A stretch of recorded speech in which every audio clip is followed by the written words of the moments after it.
Most Americans take it for granted that they'll have enough to eat.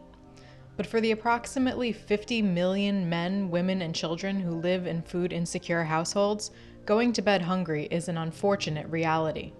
The problem is worse in cities nationwide, where about 1 in 4 households with children struggle to put food on the table. In mid-March, Future Cities traveled to Philadelphia for the Feeding Cities Conference, hosted by the Penn Institute for Urban Research. There, we spoke with a number of global food policy experts, including Malik Yakini, Executive Director of the Detroit Black Community Food Security Network, an alliance of community organizations that promotes food justice and healthy eating and organizes food cooperatives for some of Detroit's poorest residents. Malik spoke with us about why his constituents have little access to fresh, healthy food, and how the 7-acre urban farm run by his organization is making a difference. When I was a child, you could walk in any neighborhood within a few blocks and find a full-service grocery store. The narrative advanced by supermarkets might be that they don't feel that urban communities can support grocery stores.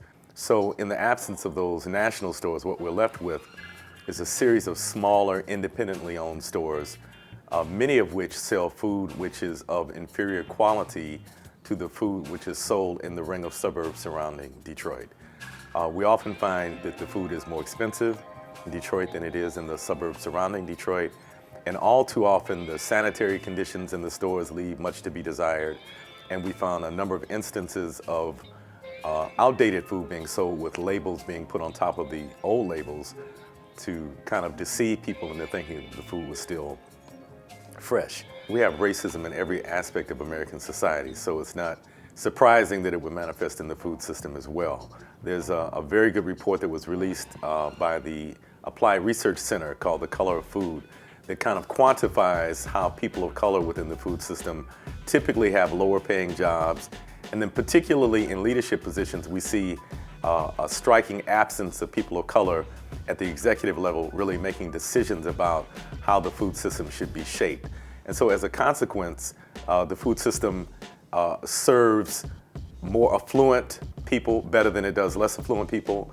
As a rule, it serves white people better than it serves people of color, as a rule. And there's exceptions to that because clearly there's poor whites throughout the country who are also underserved by the food system. The Detroit Black Community Food Security Network, the organization that I serve as executive director of, has a number of programs. Our largest and most labor-intensive program is called D-Town Farm, which is a 7-acre farm in a city-owned park where we produce about 37 different crops. We demonstrate various ways in which organic agriculture in an urban area can take place. So very intentionally, part of our effort at the farm is to expose people to how food is grown and to try to connect people both with the food system, but also to connect people with nature.